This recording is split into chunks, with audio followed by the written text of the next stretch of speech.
Cup Day at Royal Randwick. To talk racing, of course, Max Presnell in our Sydney studios. Max, great to have you aboard again. Great to be here. And it's certainly a great day's racing again at Randwick yesterday. And down south we have Keith Hillier. Keith, that man Friedman and that man King did it again. Well, they did, David. Count Shivers in the Sydney Cup brought up 10 Group 1 wins for Lee Friedman this season, and he later made it 11. 5 consecutive years he's done that. Count Shivers yesterday was the equine Greg Norman. He was the class act. He was all alone. He was just head and shoulders above his rivals. One of the most impressive and dominant Sydney Cup wins for a long time. Greg Hall would be ruining his suspension at the moment. Stephen King has really done the job over the last 6 or 7 days for Lee Friedman. Yes, I think Greg Hall would be ruining the 50,000 and the legal fees and a few other aspects too. But earlier I think we felt, Keith, that it was the season of the horse. But I'm starting to think it's the season of the trainer, and I refer to Lee Friedman there. He's had a great run, he's had a great sustained run, and what a marvellous record he has. And the overwhelming fact with it is there is more to come.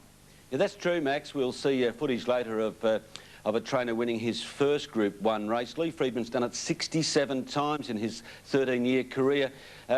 Most trainers aspire to win one. Multiple wins are a bonus. 67 times is just something freakish. So I think you're right, giving credit to Lee. And the jockey as well. Stephen King ran a superb race yesterday. Yes, it was a funny track yesterday. It was officially listed as slow, but horses that normally don't handle rain-affected ground seem to get through it okay. Count Shivers was one. You couldn't imagine Count Shivers being better. Lee Friedman was a little bit concerned before the race, though, wasn't he? Yes, whether it handled the track. Keith, Count Shivers has a couple of blemishes on a rain-affected track, but he was always travelling beautifully for King yesterday, and Stephen rode a very, very well-judged race over the metric 2 miles, which isn't an easy distance to run. This is where jockeyship does count. That's true, Max, and after so many distance races, there are a plethora of hard luck stories. There was none yesterday, none that had any substance anyway, because it was Count Shivers' race. The win of Count Shivers surely was a premature Melbourne Cup trial, but looking back through records, horses like Galilee in the mid-60s have won both Cups, but the last horse to win a Sydney Cup and then go on and win the Melbourne Cup in the same calendar year was Carbine in 1890, so... you were there, Max, weren't you? Max was there, and he wasn't in short pants. But the point is, the runner-up here, Bandit, is a very interesting horse too, only having his 10th start, and obviously he's a stayer to be watched very closely with a top man, John Wheeler, who knows how to get the best out of stayers, out of any horses actually. The performance of Electronic yesterday, Keith? Well, she was disappointing, heavily back too, into 11-4, I think, at the finish, and that's Cornwall King, the Victorian stayer, leading them around the home turn. His trainer, Steve Richards, was super confident before the race, and Cornwall King ran well, but when it mattered, it was Count Shivers. Looked like Shivers Regal against some home brew in the finish. Class, it does tell, and here you're going to get an example of that. Note the horse in the dark colours coming along the fence now. That's Boart, another who normally doesn't handle rain-affected tracks, and Boart is in the worst part of the ground there yesterday.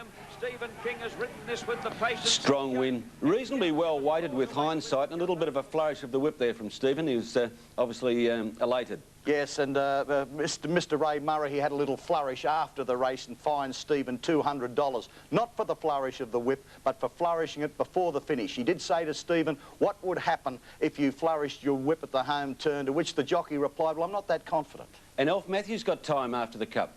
Yes, for forcing Electronic out. I don't think it made any difference to the result of the race, but Ray Murray, he maintains that jockeys should not interfere with rivals just because they're trying to get out into better ground. I watched another race there yesterday, Max. I'm not sure whether it was the Oaks or a demolition derby at Randwick Speedway. What? Keith, you're not insinuating there that our racing is rough? Yeah, but that's obvious reference to Salius? Yes, well, Salius, I mean, I think she was a beaten filly at the time, so it pushed her back to 12th at the finish. But gosh, it was rough there. That's Ken Bell winning, giving Justin Sheehan and what's Robinson?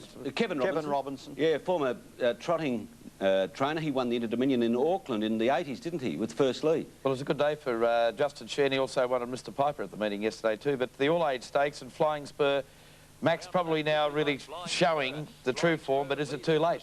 Yeah, well, he's just got it all together, and Flying Spur looks likely to go to Brisbane for the rich sprints up there. But I do think that the Friedman brothers would like another crack at him next season. But this is the real Flying Spur, and it's good to see that finally he has got his act together. Let's hope he can keep it that way, because this is just what a good horse he can be on his day. Yeah, there's the Golden Slipper Flying Spur, back to his best and beating a great sprinter mile or two in sprint by. You may have caught a glimpse just at the back of the screen there of March Hare breaking down hopelessly. We lost March Hare from that race yesterday, and that was quite tragic, Max. Yes, that's racing, Keith, and you'll get the glory, but you'll also get the downside. Talking about glory, John Wheeler is a man that has dominated the Oakbank meeting, the steeple on Monday again, there to the 4. What is this, 4 in a row for him now, Keith? He's been there 4 times. He's won this race, the Great Eastern Steeplechase. And he quinelled it as well. Absolutely, and he quinelled the consolation event too 2 days earlier. John Wheeler will be wondering why he didn't discover Oakbank years ago. I don't think he's had a beaten runner. Well, I mean, I don't think he's contested a race that he hasn't won at Oakbank, and here he is again with this very talented chaser, and also providing the runner-up.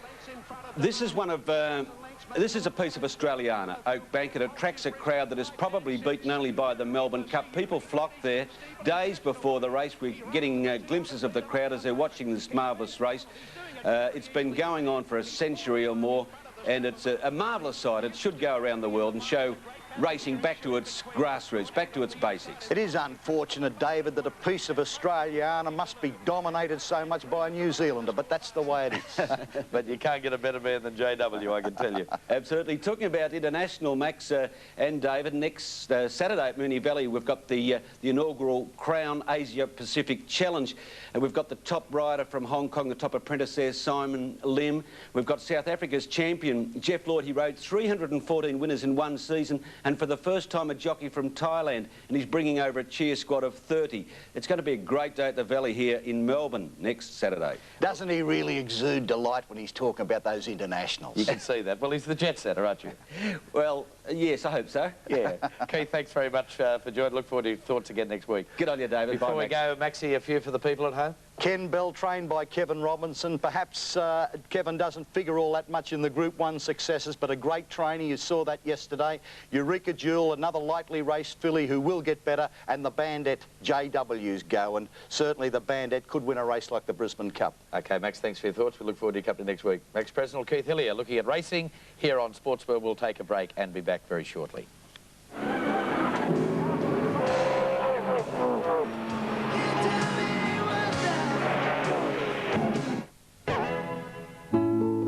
This program proudly brought to you by Chrysler Jeep and Metalland.